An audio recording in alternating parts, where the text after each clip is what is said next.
right. We're live. Live for 15 seconds. Live on Drew's LinkedIn, Drew's Twitter or X. Apparently, my non-premium, non-blue checkmark doesn't let me stream, so we had to quickly remove that. But hey, we're here. We're live streaming, and one of the reasons we were here was with all the tariffs that were introduced. But as of about, an hour ago, some of these have been lifted. So some insane whiplash happening out there in the market, but I think it's still important that we jam on this, guys. And again, if you're tuning in live, Twitter, LinkedIn, wherever, you should be able to just drop a comment and we're going to see those. So if, as we're going along here, you have any questions, any uncertainties, anything you want us to jam on or answer directly, please post them. We will kind of be answering questions as we go. And I know it might be a little scary to share those questions, might give away a little bit about your business. So we are also going to fill the time with just what we have been seeing across our brands and kind of across the industry as well. But before getting into any of that, maybe let's go around the horn and do quick introductions. I'm Alex. I'm marketing here at IntelliGems. I am the least qualified person in this room, so I'm going to quickly pass it over to Jerry and Drew to introduce themselves. Jerry, ex-Wayfair. He knows a ton about this. Jerry, give the people a quick intro. Yeah, hey everyone. My name is Jerry. I run advisory services here at IntelliGems. So I think for those of you that are familiar with IntelliGems, we have kind of the software side that helps you with A/B testing, running personalizations on your Shopify site. And then I lead the services practice. So we will actually help with the design, execution, and post-test analytics for all of your kind of price testing needs. And then prior to this, I came from Wayfair, as Alex had mentioned, ran pricing for one of the subsidiaries there, and then a lot of their marketplace dynamics as well. All right, pass it on to Drew. The big boss.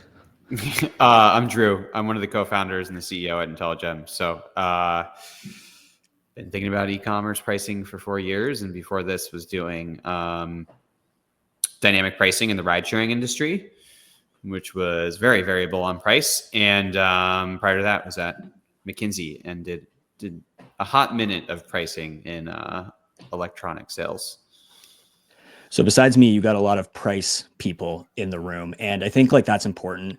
We don't want to necessarily go deep on what are tariffs and kind of the details of that. What we want to discuss is how you're going to protect your margins when tariffs come into place. And I think the most important thing here is the announcement today. We're paused for 90 days. Jerry and I were jamming about this before we came live.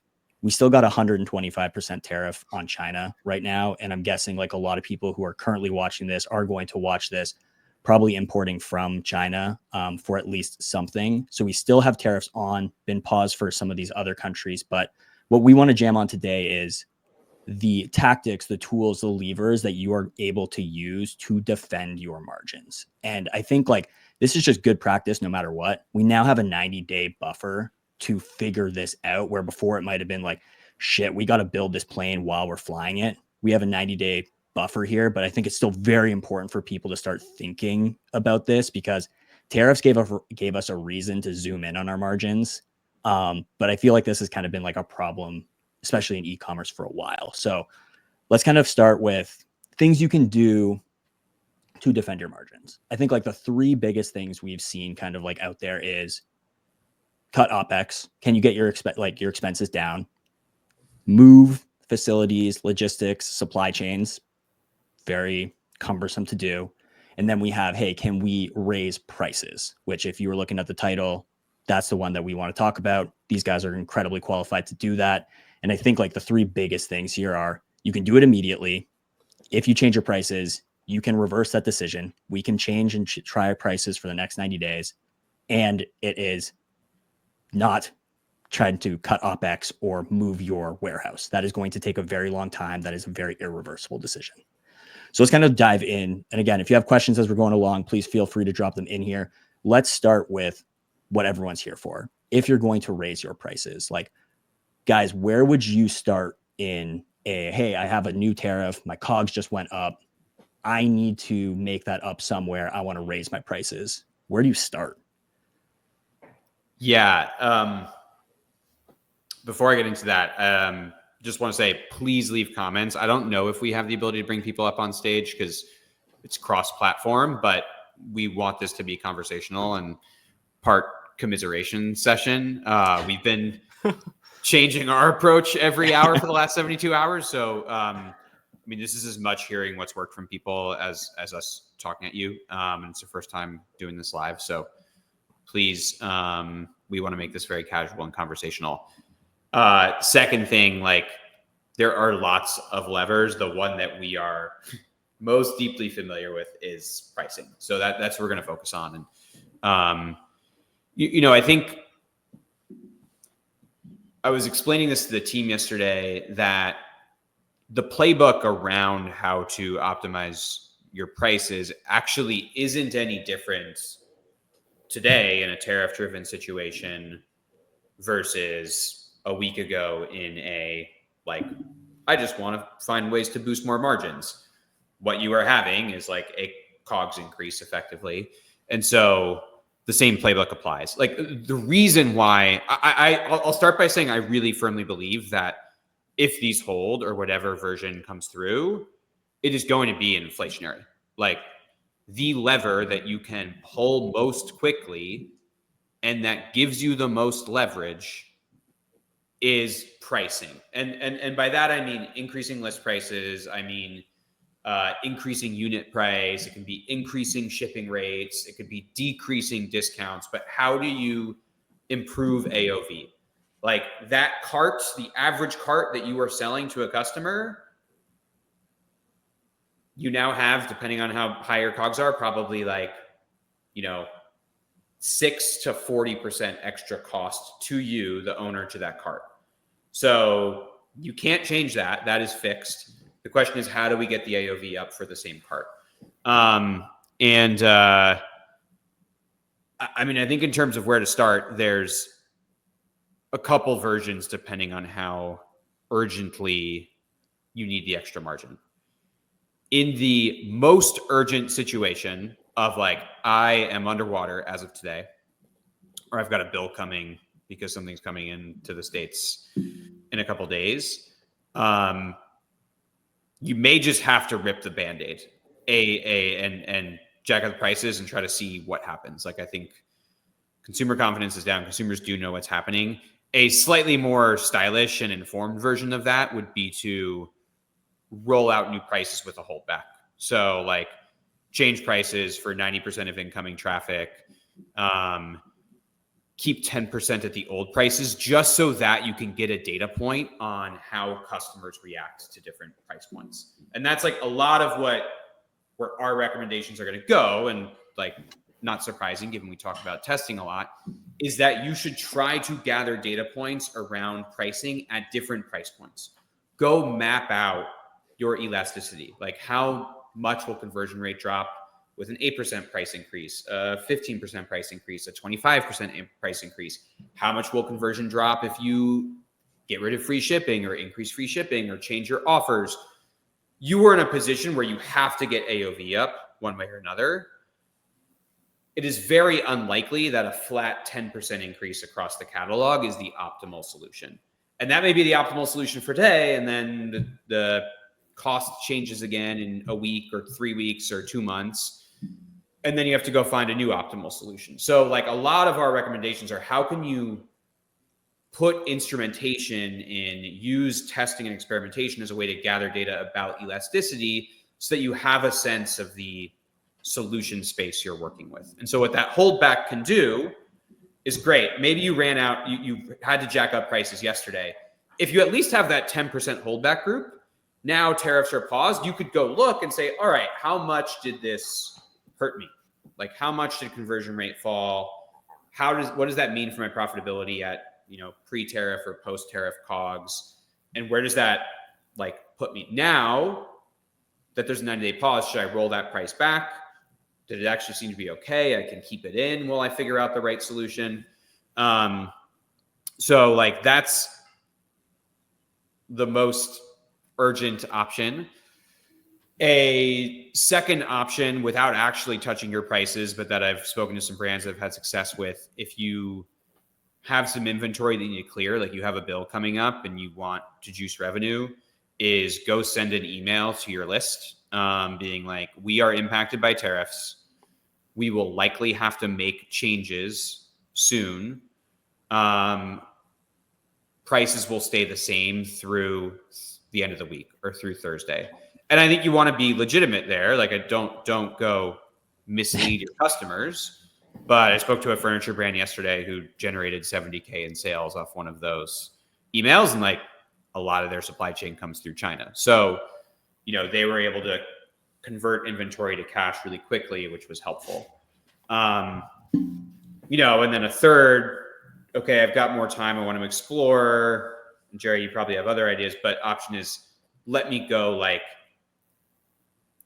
start to test at a product or a collection level. So like it's if you have many products in your catalog, they probably are at different points of the price curve. Like some can bear further price increases than others. They may be like more unique, or customers see them as higher value, or they're just starting from a lower price point. So like would start with a rather broad catalog test and look at results by product collection or product group to start to see, all right, which of these types of products do I have more room to take price on, so that we can avoid just like slapping 10% across everything. Happy to go more into other those, and there's a bunch of other suggestions, but that's what comes to mind right away. Yeah, Jerry, I'd love to get your thoughts on this. And I think, Drew, one thing you hit on there is like, hey, in an urgent situation, we can say, hey, we're raising prices by 25%. And we're just going to kind of like blanket do that across the catalog. But Jerry, I want to get your kind of take on this, on going on like a per price or per product or like at a catalog level. Because to Drew's point, I think like in a knee-jerk urgent reaction, let's raise all of our prices. Like, hey, we're underwater. Or Drew, I love hey, let's do something here to put ourselves in a cash position where like, hey, we got a shipment coming in that's about to get a tariff bill. Like I need to clear cash to actually pay for that. But in a situation now where like, again, China, we still got the 125% tariff. But hey, some of these other places, we have a little bit more time. Jerry, if you were in a position here where like, hey, I have 90 days and I want to try to do this right, what would you do? Kind of like not ripping the Band-Aid, being a little bit more surgical. Yeah, I think what I would recommend is probably what I would recommend to brands to do, even if we didn't have kind of this 90-day window. And that's really, if you haven't really tested prices before and kind of understood how customers respond to price increases, is to get that information, right? That is what you use to scenario plan. So running as Drew had mentioned, running a price test where you understand, hey, what is the impact of a 5% increase, a 10% increase, a 15% increase? And if you run that, let's say on a segment or on a site-wide level, you kind of get information on, hey, what is the aggregate response of my customers to a 10% price increase? What you can also do is you can also take a look at that data and unpack it at the individual segment level, right? You might be in multiple product categories, you do a 5 and 10% price move. You might actually see that the amount of unit sales drop off might differ depending on the product categories that happen. And that gives you kind of more information on, hey, which of my categories are my customers more price sensitive? Which areas are my customers less price sensitive? That gives you more flexibility in the amount of pricing power that you're able to achieve. I think for some brands, if you're in a highly competitive space, it could be possible that there isn't really much room to raise prices, right? It's possible that the demand hit from raising prices could be so high that it doesn't necessarily make up for the lost margin. I'd say that's probably going to be in the rarest situation. Yep. I'd say for most DTC brands, you probably have more pricing power than you would expect, but there are possibly segments where you might see that behavior, but it's best to understand so you can plan ahead. Yeah, the pricing power on a per product basis as well. Like, hey, there's the competitive nature of this, or like the price sensitivity of like a type of good. I think that will always be a thing. But remember that as you build out your marketing plan and like how you market your products, your individual customer base is going to react differently, and like different products in your catalog will have different pricing power because of how you've marketed them in the past. Like your hero products might have more or less price sensitivity than some of like your peripheral products. So it's good what Jerry's saying here to like test these on kind of like a per product or catalog basis, so that you know, like, hey, I actually can raise prices over here. I might not be able to do it on that hero product, but hey, if I'm able to raise prices over here, I can actually start to do some additional marketing things to like move the mix of products that are being highlighted and move people to, again, these more profitable options. I do want to come back to this. We do have a question. And again, if anyone has any questions, please keep them coming. So this is an interesting one where it's kind of like trying to delineate between just raising the price or trying to communicate it as a fee. Guys, we've seen this happen a few times already out there with our brands and otherwise. Drew, what are your thoughts on the base price versus like communicating the fee? Yeah, I've seen 3 different versions of this, and I'm gonna try to share my screen here. So let's see if this works. Can you guys see this? Now we can. Okay, great. And we're sharing tweets. I'm gonna hide the comment here so that we get a better view. Great. So I've seen 3 versions of this so far. So one is like at checkout, a tariff surcharge broken out as a line item. Second, this is on Dame, a brand that we work with and really like, adding like a line item to the cart, and with an interesting visual. Humor. And then another one, which this is what we like launched a tariff pass-through app. It actually doesn't change the price. Like it's on someone to change the price, but there's a heads up that, hey, this includes tariffs. And, I've seen this includes X% tariff or includes Y dollar tariff. So, the price is what it is and you've added. So there's different levels of like aggressiveness that I've seen. We have, I think, the first test launching for this with someone today. If anyone here wants to test it, let us know. And like, we're really curious to start getting to some best practices. Because I don't know numerically, Tim, which of those works best right now.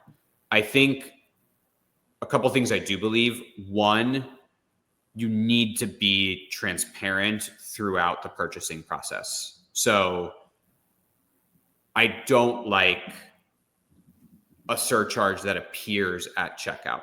Every time we have tested price transparency, whether it's automatically including shipping insurance and the total jumps up at the finish line, or even like I'm giving a discount, can I show the discount earlier in the cart? Like you want to align the front end experience you've given on the store with the price at checkout. So like if you're playing around with tariff fees, I would not do it as a surprise. That's like beyond ethical components of that. Like it just will convert worse. Two, related to price transparency, I do think like if you're raising prices from it, it's worth owning and communicating that on the PDP and like explaining the impact and having, or maybe in the banner, but something on the site or in the cart that calls out, hey, this is impacted by tariffs. Now that there's a pause, I worry a little bit about that messaging, giving someone a reason to wait. You also like want to convert someone while they are there, and we are all living in this big uncertainty. So I do now versus 4 hours ago, I'm a little bit more skeptical of that approach, just because like it's like how I pull up an Uber or a Lyft. I'm like, well, they told me they're surge pricing, so I'm going to wait a little bit and see if it goes down. Yeah, I think like just noting that this includes tariffs, I'd love to run an A/B test of that versus included in the base price, Tim, because I think it depends a little bit on your customer base. Like if you have probably a more like liberal leaning customer base, and I hesitate to politicize it because like the economy going down isn't really good. But like, Dame sells sex toys to women. And so I think for them to be able to point the finger externally and say, hey, we like have to do this because of choices that were made out of our control, can play well. If, you know, it's a broader customer base that you're serving, where opinions may be different, like I think probably you're safer just going with a base price increase. And, you know, we've seen price increases win a lot on A/B tests. So sorry that that's kind of a non-answer, Tim, but that's the range of implementations I've seen. If you want to test it, we will hop on right after this and help set that up. Yeah, I think like the biggest thing you said there, Drew, is like, hey, there's being transparent and just like making sure people know what's up. But there's also like by putting that in there, there is a potential. Like I saw a lot of people in the chatter on Twitter about this. Like, hey, if I put a tariff there at like the last second, it's going to hurt conversion. So like there's a conversion versus the transparency, like marketing component of this. And interesting comment here.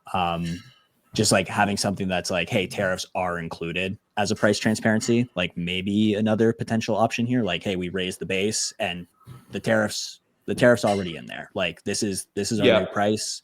You can count on this price. The tariffs are already accounted for. Yeah. And one idea that I heard, again, this has all happened quite quickly. So I don't have as much proven test data as I'd like, though, again, come test it with us and we will share it back out, is actually using your shipping rate names to explain some of this. So that's a pretty like under merchandised part of the store, is what do you actually call your shipping rates when someone gets to that point of checkout? They're high intent. That is a place to raise price, number one. So like people hear price, they think about the product price. You can raise price with shipping, increase your free shipping threshold, get rid of your free shipping option, like reduce service levels on your shipping, use a cheaper option, charge more for the base one, go from $3 to $5. It very often wins. Like when we run shipping tests, 66% of the time, you can get away with higher pricing. So number one, just go explore that as a place to capture more price and capture more margin. Like your cost is going to be the same.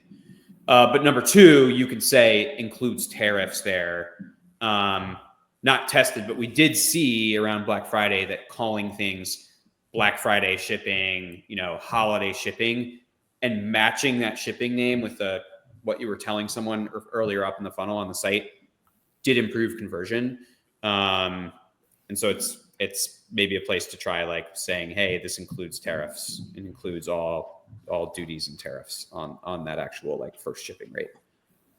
As you were going there, I think like I want to make sure we don't gloss over it, is you were talking about basically like charging for shipping inside of there. Like, hey, my guess is that a lot of people listening are like eating some component of shipping. Like, hey, I might not be charging the full amount. I'm charging half of it. I'm not charging any of it. Like, hey, get past this threshold. Even just changing that by $1 or $2. Like, hey, I'm going to eat a little bit less of this, is like, Drew, to your point about like the beginning, is like straight to the bottom line. Like, hey, I'm just collecting more dollars and clawing more of this kind of like cogs hit back with just a simple change like that. Even if you ignore all of like the testing components of it, is like I can just get $1 or $2 there on every single order. Yeah. And I wouldn't even think about it as like I have to break even on shipping, or what percent of shipping am I eating? Because the cost you're paying to fulfill the product, it's a sunk cost. Like it's a required product to get the cart in the customer's hands. So like throw that cost out the window. That's going to be a cost that you bear otherwise. Over the medium term, all right, yes, negotiate better rates. Go figure out how, if you can get that fulfillment cost down, maybe there's a different 3PL. But in the meantime, that's a sunk cost. So how do you maximize the revenue that you get from your shipping product? And that can be charging more, and you see, all right, when I charge $5 for this, conversion rate drops a little bit, but my shipping revenue went up. Where does that net me out? It could be that free shipping over 100 becomes free shipping over 200. And all right, yes, you are going to lose some baskets. Some people who are at $120 maybe don't check out now, but you're going to gain revenue from people who pay the shipping. You're going to create an incentive for people to have higher AOV, which can boost your profit margin. So like, yeah, I think like don't even worry about if you're covering the cost. Just treat it as a way, can I yield more from this part of checkout? And how do I like balance that? Yes, you are going to lose some conversion rate. Like we're all going to lose some conversion rate here. That's what happens when we raise price. But am I boosting my gross margin and my contribution margin enough to make up for that? Yeah. Yeah, I would just jump in here and say that like you have your base price, you have the ship price, you have this opportunity to add a tariff surcharge, and these are different ways of like, and this sums up to the total amount that your customer is going to pay for your product. And I think you'll find that depending on your customer base, customers are going to respond potentially quite differently to, hey, if you put a dollar increase to base price versus shipping versus an additional fee.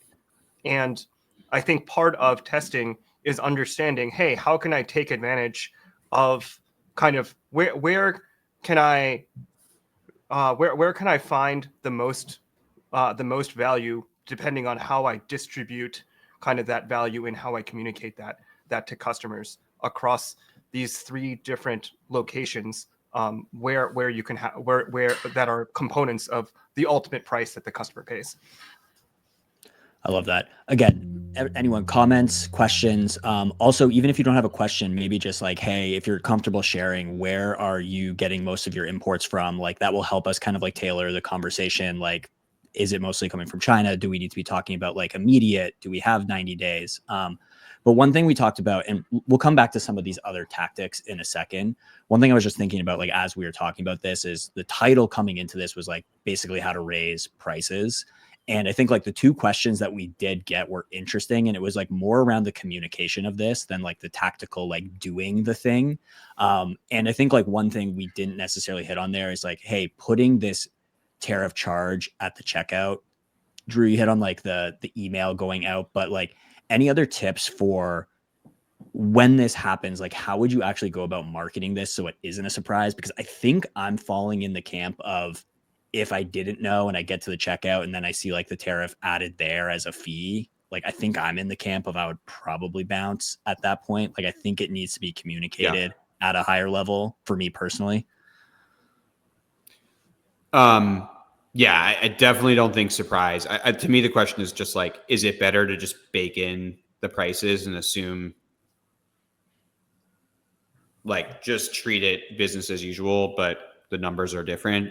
Or is it better to say on the banner in the PDP prices are elevated? Last night, I would have said, or this morning, be really transparent, like 3 hours ago. justify it, like customers will understand. Now that we've just like are further into who knows what's happening, I would say just bake it in, start seeing what happens. Like you're going to create more uncertainty by saying that your prices are different because of tariffs. I think that's my gut at the moment. While we were talking about checkouts, I do just want to plug, for those who use IntelliGems, we do have new analytics out. So as you test this stuff, we would love feedback, but I've wanted this chart this is me nerding out, for like 4 years. And you can now actually see where people are dropping off in tests as you give different experiences. So go to this conversion chart if you are playing around with shipping, and like this will really help you understand where you are dropping people along the way. The other thing, Alex, I'm going to add another question, which is like, where do you start on the price testing? This is how you raise prices. I would like,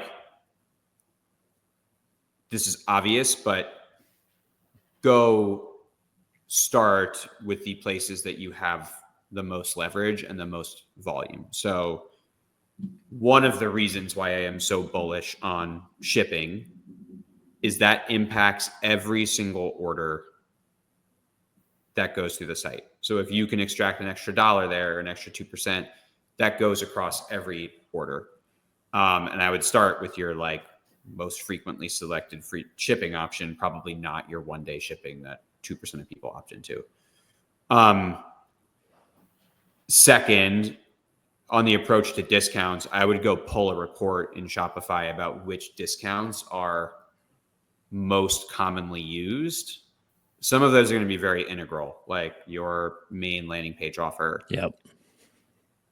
If there's any that are not integral, can you shut them off? Is that going to make a difference? And like reevaluating those discounts, like pull your unit economics and see if any of those discounts are now putting you in the red, where like with a new cost impact, this basket that would have been great beforehand and made you $5 of contribution margin is now negative. Like, don't bleed anything there, and you can go optimize and you can test around it, but just see if you're like bleeding anything on discounts, which are carts that used to be borderline profitable and you were down to make the investment that now turn unprofitable.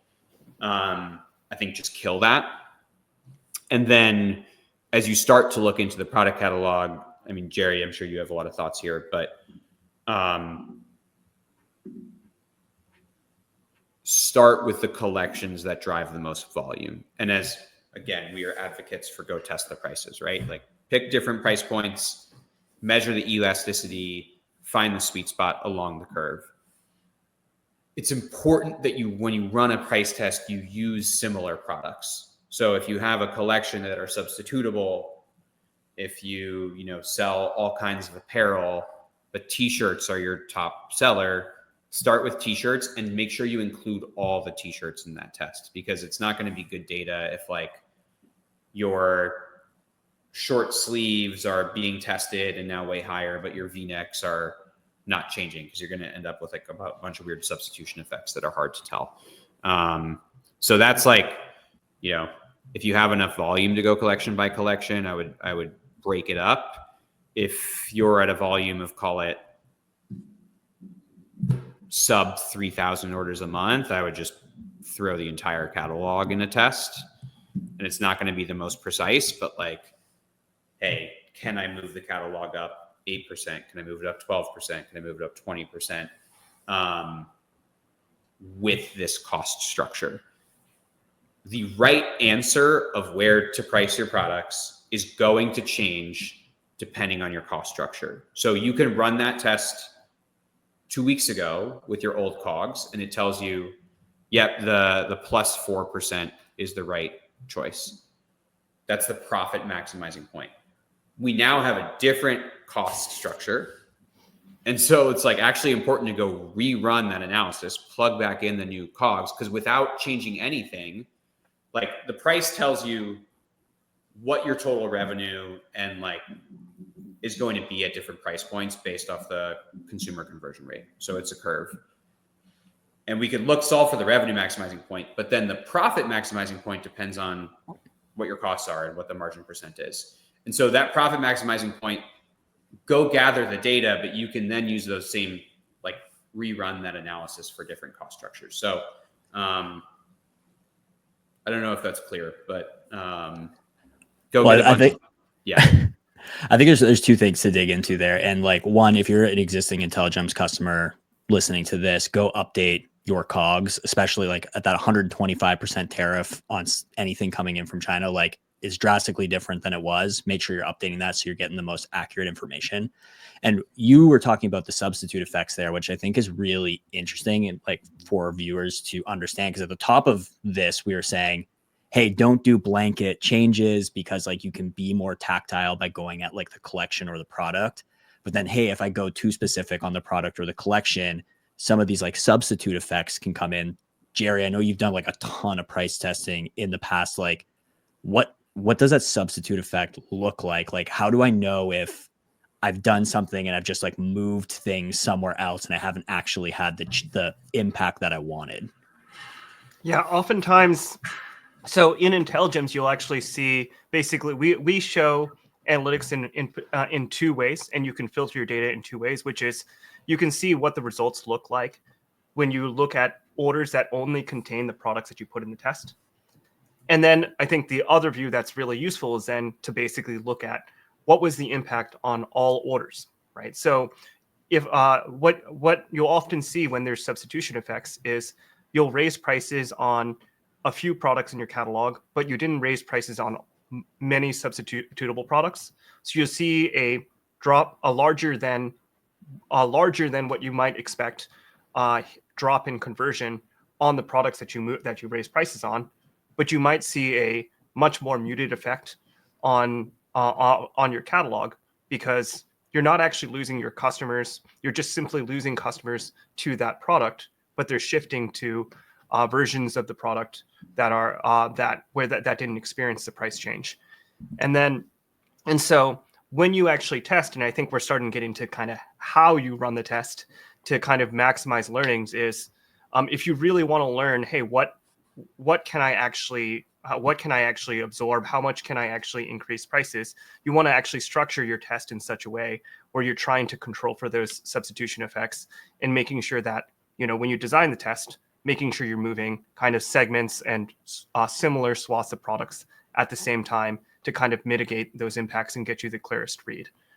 And I'd say, just to add one more point here, in terms of kind of separating out effects in terms of how, is I'd also recommend separating out testing your messaging versus kind of value and price, right? So we had that kind of conversation about how do we display prices, so I might increase base price, but I might also change how I message that base price, whether it includes tariffs, fees or not.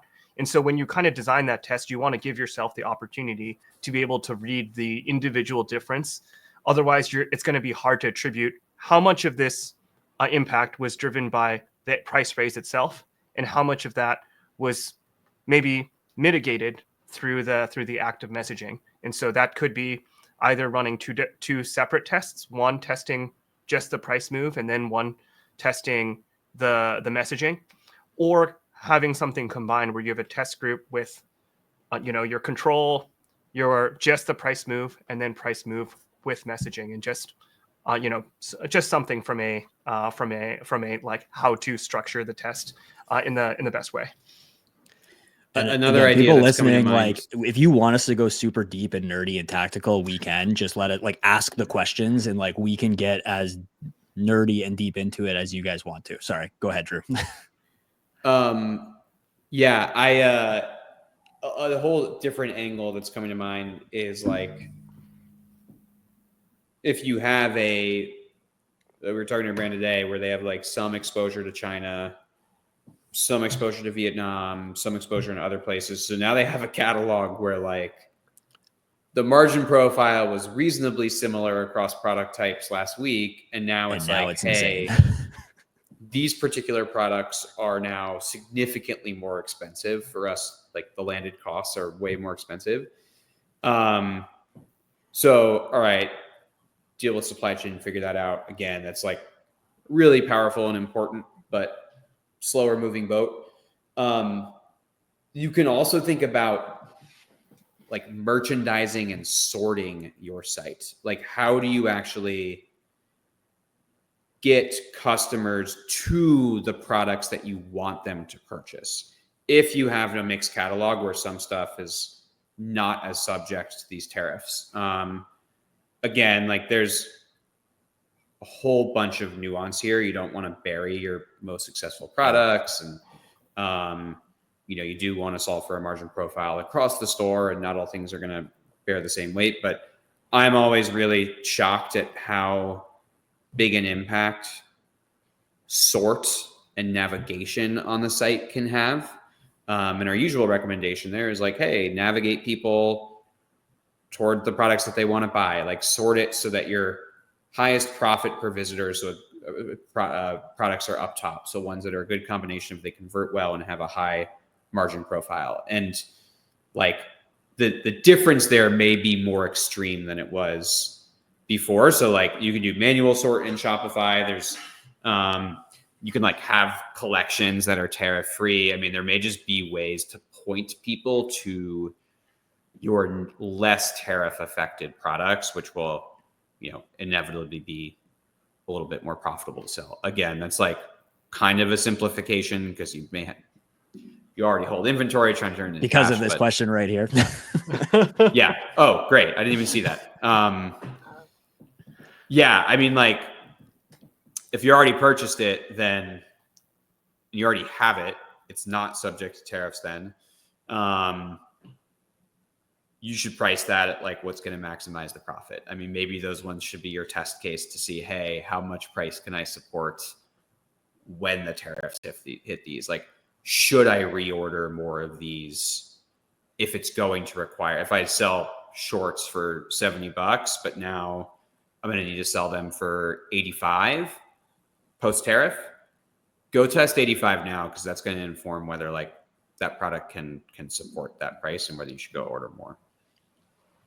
So again, people ask questions so that I'm not forced to ask all the questions. But like, if I'm going to put myself in the situation here, and let's imagine in 90 days, like, again, all these like different tariff profiles exist. And Drew, in your example, I have exposure to a couple different places, and I'm like, oh my God, my COGS are going to jump 50% here once I blend this all together. I know there's nuances to these things, and the marketer in me is going to ask a question that both of you are going to be like, well, it depends. I'm going to force you to be, it's not, it depends. I'm trying to recoup like 50% increase in my COGS. What do I do for raising my prices? Do I try to go up 50%? That seems ridiculous. Is there like a kind of like blanket thing you would start with here? The first thing I would do to make yourself feel better is do a very rough model of how much profit going up in price 50% would get. And like, it would be very surprising. I mean, this is, here, I'm going to share my screen again. Like, math around pricing leverage is not intuitive. This chart I find helps a lot. Sorry, one sec. Like, any extra dollars that you can, and Alex, do you mind pulling this up on the screen? Any extra dollars that you can get from pricing are going to flow down to the bottom line. So like, let's say after the tariff impact, you are running at a 10% contribution margin rate.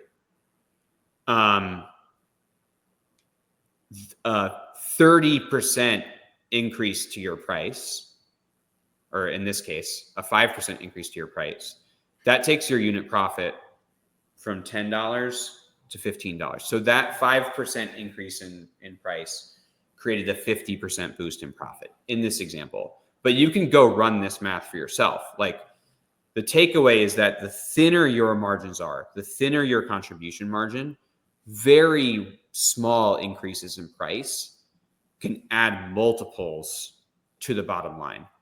And in this case, yeah, all right, maybe there's a lot of people who don't want to pay 5% more. But I could take a 50% reduction in conversion rate, in demand, and still end up with the same total profit dollars at the end of the day. And there's, again, nuance. Like, well, those customers come back. That's going to make it hard for my ads to train. Like, I'm not saying go cut your conversion rate in half. Like, that has a bunch of costs. But go run this math for yourself and be like, all right, in my new COGS world, how much leverage does a 10%, a 20%, a 30% effective price increase give me? Where does that put, my unit profitability? How much would conversion need to drop in order for me to end up in a worse position?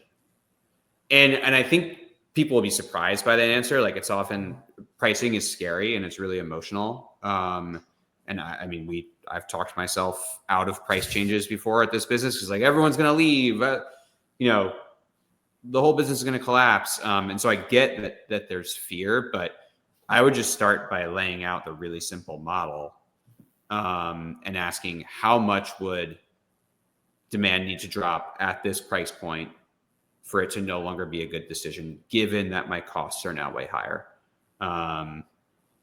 That's my advice, because you're going to be surprised by how much room you have, is my hunch. Yeah, the chart, like when you visualize it like that, it's pretty crazy. Like when I ask the question, obviously I like naively ask like, hey, 50% increase in costs, like do I have to raise my prices by 50%? You do not. Like we just saw that. Jerry, you end up you work with a ton of brands in terms of like getting started with price testing. So like let's take away kind of like the tariff side of this for a second and just say like, hey, I'm going to go start price testing. Now we've said through this conversation, I need to understand a bunch of things, but like, hey, I'm getting started. I don't have a ton of data. Like I haven't been collecting a ton of data. Like where would you recommend a brand starts? Like, do we do a 20%, a 5%, a 10%, and then try to like kind of hone in from there? Like what is a good way to go start with this?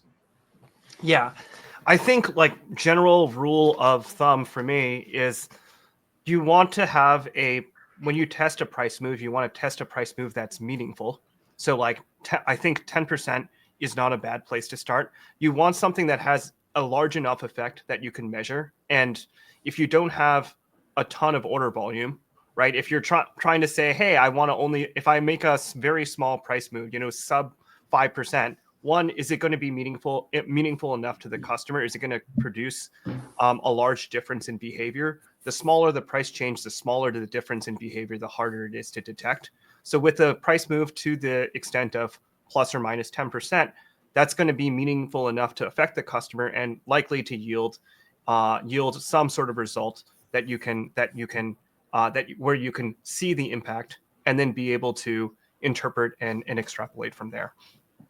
I think a big part of this is, what is your order volume, right? What is your weekly order volume?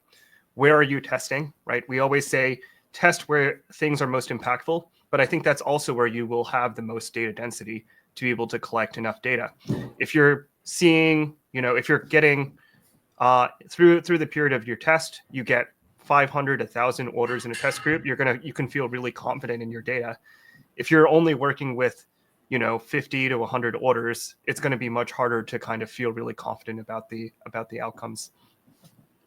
But when I get those 3 orders and it says that my profitability is increased by 350%, it makes me feel real good. Drew and I were in a conversation about this earlier on Twitter. So that was not good advice. The better advice is, Jerry, like get data density, make sure like you have some confidence in this. But I guess that's a good, or actually, Drew, were you gonna jump I was just gonna say, and like it's kind of funny, we this morning we're still in every country has tariffs world this afternoon, and it's like it's China, but it doesn't like, and I mean before this we were like, should we still have this? But the next 90 days, like there's not a gun to our head unless you're entirely dependent on China. Who knows how that's going to evolve? It's the time to go test it. Like you have time to gather data, to probably get a little more granular, to test different price points. And our usual recommendation is test lower and higher. I'm not sure I'm going to suggest testing lower prices right now, but like part of that reason is, hey, price sensitivity curves are nonlinear. Like if your price is 100, you're not going to get 10% more demand at $90 and 10% less demand at $110. That is going to be a squiggly line and depends on customer preferences and your brand perception, where your competitors are. And like we always recommend a few data points because you can see the curve. You're not just extrapolating between these lines. And like, all right, we do know that we're in another high volatility period. We do know that pricing is a really high leverage way to make an impact in the bottom line when you have higher cost of goods sold. Go build out your library of price elasticity for your catalog. Go understand the curvature of the space in which you're operating and where your customers are more sensitive, less sensitive, so that when you have another disruption, when there's another change in costs, you already have some data to go lean on. And we're not like, shit, I have to like run a test and try to make a call with 50 orders in 24 hours. Because like, that'll make us feel better, but it's not good like stats work. So I think we can now safely assume that there will be more volatility. Where, when, how, we don't know. And like it's a good time to go gather data about where you have flexibility in your pricing schema. And again, that includes what shipping rates you're charging and how discounts fit into this. The other thing I will say about this is like, if I hope for one thing, it's that people realize price is mutable, like it's malleable. You are in control of it. I think even in the last 4 years when we started IntelliGems, people are like, I haven't touched my prices in 5 years and I never want to change it. And then iOS 14.5 started happening. And then there was like the container ships. And then, there was inflation, and people have gotten more used to the fact that prices are changeable. But I think people just need to see it as a lever like any other. And you can try things, you can roll it back. Like in the Amazon verbiage, it's a two-way door. Like changing a price or changing a shipping rate is a very easily reversible decision. And the only way you're going to get comfortable with it is by trying things, not trying to like nail it all in one shot and expect it to be perfect. You said so many things there, like the anxiety that everyone has been feeling over the last few days, and like, hey, we have some anxiety relief here, and like it might be tempting to be like, oh, I have 90 days, but like don't wait 90 days and then put yourself in the exact same situation 90 days down the road. Like, let's again establish those elasticity curves, establish a baseline here. Like, let's learn and figure out what we have so we can make those informed decisions. Because to Drew's point, like iOS 14.5, they're like, this is the D2C craziness of the month. Like there's always something that's going to shake up our businesses, and having good fundamentals and understanding so that you can pull on these levers and like adjust and feel confident and reduce that anxiety, I think is a really good thing.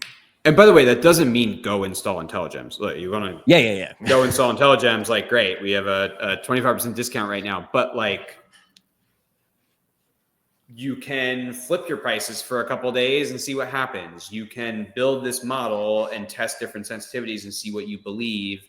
You can like set up a DIY price test, maybe with some campaigns to different landing pages. Like there's ways to get signals of this data in a DIY way. I think we make it really smooth and get exact as you have more volume, but like, I want people to do this regardless of whether it's with IntelliGems or not. Like, I think it just makes for a more resilient, like, adaptive business. If you like start to think of this as a control lever of the business rather than something that's like an output that you're not allowed to touch as often. Yeah, we're finding ways to shield our margins, basically. Like, hey, whether it's through the testing that we're talking about, I've been seeing a ton. Like, again, we started the episode with like, hey, you can reduce your OpEx, you can move your manufacturing, you could reduce your like, there's so many ways that you could go about like being more resilient. To your point here, Drew, I think like the big key takeaway here is like, go find those things. And I think like the testing, like go test, go figure things out. At the very least, get an idea of what your like COGS profile is looking like for different products, and like have like a really good solid understanding of like the financials on that, because then you can make those informed decisions. And again, like to Drew's point, like, yes, I'm the marketer here. So yes, I want you to use IntelliGems, and to Drew's point, 25% off of profit optimization plans this month if you want to get into the price testing arena. But like, even just making a small change, see what happens. Like, you don't try something, the chances that you are currently sitting on the most optimal way to price your product, to market your product, anything, is like near zero. So like, don't assume what you're sitting on right now is the best path forward. All right. I just went on a crazy monologue there. If anyone has any final questions, we should probably start wrapping this up soon. Final questions, throw them into the chat while we give people some time to do that. Maybe Jerry, Drew, let's just give like, if you want someone from this conversation, we've been talking for like 54 minutes now. What's the one thing you want someone to walk away from this conversation with? Jerry, let's start with you, and then we'll go to Drew. Yeah, I'd say it's just, hey, you understand where your price, where your price sensitivity across your product segments are, right? Understand if you have pricing power or don't have pricing power, because that's ultimately going to dictate, hey, can you do you have the ability to raise prices, or will you, or should you be eating the cost of the tariffs, right? If customers respond very, very strongly to increases in price in terms of, a drop off in demand, probably that's an area where you may be better off eating the tariff itself. I think at the end of the day, like tariffs are going to cost pain, and what we're trying to do is basically figure out what's the best way to kind of reduce that impact as much as possible. Drew, big thing you want everyone listening to take away. Raise your prices can be product prices, but can also be boosting the AOV, reducing your discount levels, or getting more out of shipping. All of that is price. Love it. Short, sweet, to the point. If you guys have, like, if there's any questions that you don't want to ask in a public forum and you want one of us to answer it in private, feel free. Like, I'm going to speak for you guys. Like, feel free to DM us, Twitter, LinkedIn. Like, we're here to answer questions about this. We nerd about this all the time. Again, maybe we'll do another one of these in the future where we get like really nerdy, build up the price elasticity. I'll take karaoke requests for our next live session. I know Jerry's got a karaoke machine. Oh no, I am so nervous about karaoke. So if you give a karaoke request, force me to do it, and then Drew and Jerry will destroy me. I have one thing that I know what not to do right now, which is build a new factory somewhere, because I honestly wouldn't even know where to build. Like, yeah. I think like there's so much volatility right now. Like, again, to Drew's point, like there's things here that you are two-way doors. You can go do it, you can come back from it. And there are reactions that we can have to this that have a lot of permanence. I would be looking for things that are reversible and like, hey, I can try this out. And if I don't like where I was, I can just walk it back. Try to avoid things that are more permanent in nature. And I think like a last comment here is like, to Drew's point earlier, a lot of people think a price change is more permanent than it is. Again, you can try this with 10%, 20%. It doesn't have to be this kind of like 100% rollout. There's a lot of ways that you can reduce how like permanent and scary this feels. Cause like, yes, raising prices can feel scary. We're here to help you get through that fear and find like the winning scenario.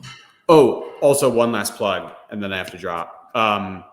If you want to test with us on how to best present the price, should we call out the tariff on the homepage, call it out in the PDP, just raise the base price, break it as item, please reach out. Like we will be extremely involved in holding your hand for that, because we want to figure out what is best here. We want to build that perspective through data, and we will do that with some guinea pigs. So we will be deeply involved with you if you want to go explore that on your store. Just like reach out to me or to Alex or Jerry, and we'll get you in touch with the team. 1000%. And this has been recorded, so we'll make sure that if you were attending this, that you get the recording here if you want to reference it. And again, any questions, hit us up. We're happy to answer them. 25% off right now for price testing plans. If you want to get started, use this next 90 days to your advantage. You can learn a lot and get to optimal over the next 90 days. Don't let this be something that creeps up and causes all that anxiety again. All right. Thanks, gents.